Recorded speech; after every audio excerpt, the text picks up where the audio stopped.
வந்திருக்கும் அனைவருக்கும் வணக்கம் என்பதா, இல்லை நொந்திருக்கும் அனைவருக்கும் வணக்கம் என்பதா என்கிற அளவிற்கு குறிப்பிட்ட காலத்தை தாண்டி நிகழ்வு நடந்து கொண்டிருக்கிறது. இதே அரங்கத்தில் ஒரு நூல் வெளியீட்டு விழா இருக்கிறது. அதை வெளியிட்டு பேச வேண்டியவனும் நான் தான்.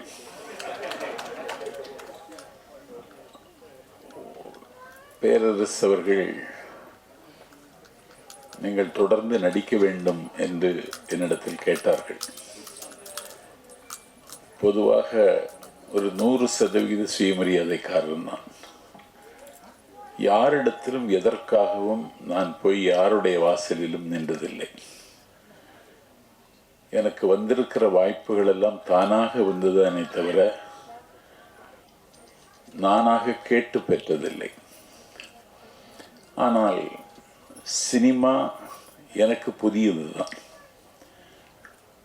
ஒரு சினிமா ஒரு மிகப்பெரிய தாக்கத்தையும் வீச்சையும் ஏற்படுத்த முடியும் என்பதை நான் மாணவனாக இருக்கும் பொழுதே நான் உணர்ந்திருக்கிறேன். மக்கள் திலகம் எம்ஜிஆர் இந்த மண்ணில் முதலமைச்சராக இருந்தார் என்பதற்கு சினிமாவும் ஒரு காரணம் என்பதை யாரும் மறுக்க முடியாது. கலையும் இலக்கியமும் மக்களுக்காக என்றான் மாயோகோஸ்கி.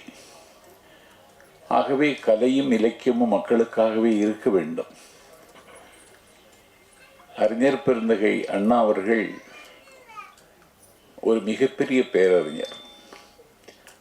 உலக வரலாற்றில் அண்ணாவுக்கு நிகரான அறிவு படைத்த தலைவர்கள் அண்ணாவுக்கு முன்னும் இல்லை பின்னும் இல்லை.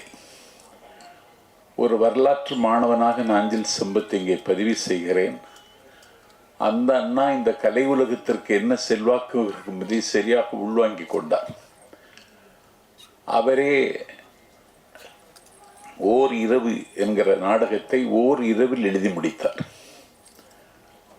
சொர்க்கவாசல் என்ற ஒரு நாடகத்தை எழுதினார். சிவாஜி கண்ட இந்து சாம்ராஜ்யம் என்றொரு நாடகத்தை எழுதி காகப்பட்டர் வேடத்தில் அண்ணாவே அரிதாரம் பூசி நடித்தார். அந்த அண்ணா அவர்கள் கலைக்கு இருக்கிற மரியாதை உணர்ந்து கொண்டு மக்கள் திலகம் எம்ஜிஆரை, நடிகமணி டிவி நாராயணசாமியை, லட்சிய நடிகர் SSRஐ அண்ணா அவர்கள் சரியாக பயன்படுத்தி கொண்டார்கள். நிலத்திமிங்கலங்கள், பண்ணை பிரபுக்கள், ஆலையரசர்கள் கொள்ளிடமாக இருந்த காங்கிரஸ் வல்லாதிக்கத்தை வீழ்த்துவதற்கு அண்ணா விரல் தேய எழுதி, குரல் தேய பேசி, கால் தேய நடந்து ஒரு 18 ஆண்டு காலம் இரவை பகலாக்கி, பகலை இரவாக்கியதற்கு பிறகும் வெகுஜன மக்களினுடைய அன்பை பெற வேண்டும் என்றால் சினிமா என்கிற ஆயுதத்தை எடுத்துக்கொள்ள வேண்டும்ங்கிற முடிவுக்கு அண்ணா வந்தார். அண்ணா காங்கிரஸை எதிர்கொள்வதற்கு என்னுடைய கையில் காசு இல்லை, ஆனால் நெஞ்சில் மாசில்லை தம்பி, உதவி செய்ய வாருங்கள் என்று அண்ணா அழைத்த பொழுது அண்ணாவினுடைய அணிவகுப்பில் இருந்த தம்பிமார்கள் வரிசையாக நின்று அண்ணாவுக்கு தேர்தல் நிதி கொடுத்தார்கள். அந்த வரிசையில் தங்கத்தில் முகமெடுத்து சந்தனத்தில் உடலெடுத்து வந்த சரித்திர தலைவன் மக்கள் திலகம் எம்ஜிஆரும் அந்த வரிசையில் நிற்கிறார். அண்ணா எம்ஜிஆரை பார்த்த உடனே, நீ இதற்கு நிதி தர வந்தாய், நீ தேர்தல் யுத்த காலத்தில் தெருவில் உன் முகம் காட்டு, 30 லட்சம் ஓட்டுகள் பெட்டியில் வந்து விடும் என்று அண்ணா அவர்கள் எம்ஜிஆரை பார்த்து அன்றைக்கு சொன்னார்கள். ஆகவே சினிமாவுக்கும் தமிழ்நாட்டுக்கும் இருக்கிற உறவு என்பது வானத்துக்கும் சிறகுக்குமான உறவு. அந்த உறவு காலந்தோறும் யாராவது ஒருவர் புதுப்பித்துக் கொண்டே வருகிறார். அந்த வகையில்தான் தளபதி விஜய் இன்றைக்கு அந்த இடத்தை எட்டியிருக்கிறார். அந்த இயக்கத்தில் ஒரு கேம்பெயின் செக்ரட்டரி என்கிற பொறுப்பு ஏற்றிருக்கிற நான் கொஞ்சம் பரபரப்பு, டைட் ஷெடியூல் என்பார்கள். ராம்தேவ் என்னை ஒரு சூரிய உதயத்தில் அழைத்தார். ஒரு சினிமாவில் நீங்கள் நடிக்க வேண்டும் என்று. என்ன கதை என்று கேட்டேன். கொஞ்சம் அரசியல் சார்ந்தது தான் என்றார். பார்த்தால் இதில் அரசியல் நெடி, அரசியல் நையாண்டி, அரசியல் காமெடி தொடர்ந்து இந்த படத்தில் அணிவகுத்து வருகிறது. அந்த படத்திலே நான் நடித்ததில் எனக்கு மிகுந்த மகிழ்ச்சி. எனக்கு இந்த படத்தில் நடித்ததன் மூலம் கவிதாலயா சரவணன், ரவி மரியா, கஞ்சா கருப்பு, கேமராமேன் கார்த்திக் நாயர் போன்றவருடைய நட்பும் தொடர்பும் தோழமையும் எனக்கு கிடைத்திருப்பது இந்த படத்தில் எனக்கு கிடைத்த லாபம். ஆனால் ஒன்று, அரசியல் நெடி கடந்த படங்கள் தொடர்ந்து வர வேண்டும்.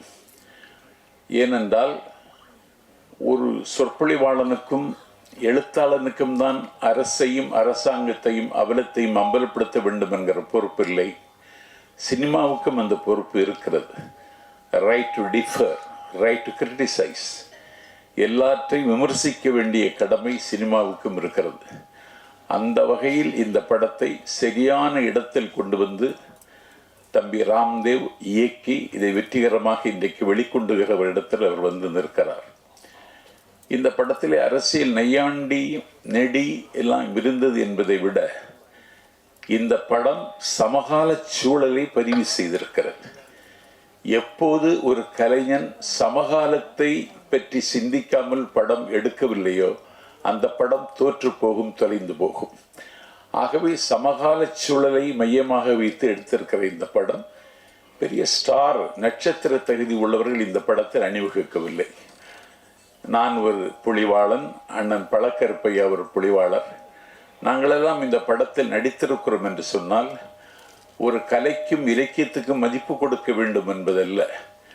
ஒரு சமகால சூழலை பதிவு செய்கிற படம் நீண்ட இடைவெளிக்கு பிறகு தமிழ்நாட்டில் வருகிறது, வந்திருக்கிறது என்றால் அந்த கடமையை செய்தவன் இயக்குனர் ராம்தேவ்.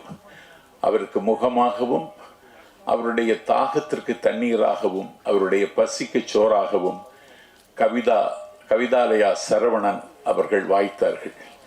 3 நாட்கள் தேனியில் முற்றுகையிட்டு இந்த படத்தை நடித்து கொடுத்ததில் நான் மிகுந்த மகிழ்ச்சி அடைந்தேன். இந்த படத்தினுடைய வெளியீடு விரைவில் வரும் என்று நான் கருதுகிறேன். என்னை பொறுத்தவரையில் தொடர்ந்து இது போன்ற படங்கள் வர வேண்டும். படங்கள் வருவதன் மூலம்தான் இந்த கலையையும் நாம் பாதுகாக்க வேண்டிய கடமை இருக்கிறது. ஏனென்றால் ஒரு நுகர்வு கலாச்சாரத்தின் நுகத்தடியில் நீங்களும் நானும் பூட்டப்பட்டு விட்டோம். எல்லோரும் இன்றைக்கு ஆண்ட்ராய்டு போனிலேயே தங்களுடைய பொழுதையெல்லாம் செலவழித்துக் கொண்டிருக்கிறார்கள். செத்து கிடக்கிறவன் கையிலும் போன் இருக்கிறது. அப்பொழுதும் போன் ஒலிக்கிறது. பக்கத்தில் இருக்கிறவன் இதை எடுக்கிறான். அண்ணாச்சி இல்லையான்னு கேட்டான், போயிட்டாருன்னா. இல்லையே, வருவேன்னு சொன்னாரேங்கிறான். அவரு தான் போயிட்டாருன்னா. திருப்பி எப்போ வருவாருன்னு கேட்டான். வர முடியாத ஊருக்கு போயிருக்கிறார், இனிமேல் வரமாட்டார்னு சொன்னவரும் விட மாட்டேங்கிறான். இப்படி தொலைபேசியை கட்டி அழுது கொண்டிருக்கிற ஒரு சமூகத்தில் ஒரு பெரிய ரெவல்யூஷனரி, இன்னும் சொல்லப்போனால் ஒரு கல்ச்சுரல் ரெவல்யூஷன் உருவாக்க வேண்டிய கடமை இயக்குநர்களுக்கும் சினிமா உலகத்திற்கும் இருக்கிறது. அது ஒரு மிகப்பெரிய வேலை தான். அந்த வேலையை செய்வதற்கு வருகிற காலத்தில் திரையுலகத்தில் இருக்கிற பிரமுகர்கள் முன் வந்தால் நாடும் வீடும் நலமாகும் என்பதை சுட்டிக்காட்டி பல வெற்றி படங்களை இயக்குகிற கடமை வருகிற காலத்தில் ராம்தேவுக்கு கிடைக்க வேண்டும் என்றும் கவிதாலயா சரவணன் அவரை கைவிட்டுவிடக்கூடாது என்றும் கேட்டு இந்த படம் வெற்றி பெற என்னுடைய வாழ்த்தை தெரிவித்து விடைபெறுகிறேன். நன்றி, வணக்கம்.